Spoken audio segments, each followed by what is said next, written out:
Welcome to the Genius Factory. Enjoy the video.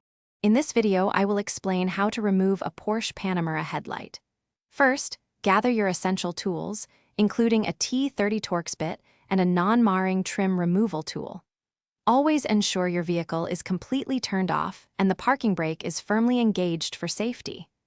You'll need to locate a small access panel, typically found within the front wheel well, which conceals the headlight release mechanism. This initial preparation saves time and ensures a smooth process. Next, to gain optimal access, turn your front wheels fully to the side, corresponding with the headlight you wish to remove. This provides ample space to work. Carefully remove the small plastic access cover located within the wheel well liner, often secured by 1 or 2 clips.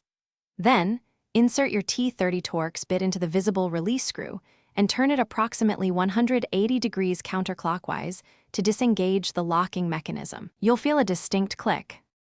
With the release screw turned about 180 degrees, the headlight assembly is now unlocked. Gently but firmly pull the entire headlight unit straight forward from its housing. It should slide out smoothly.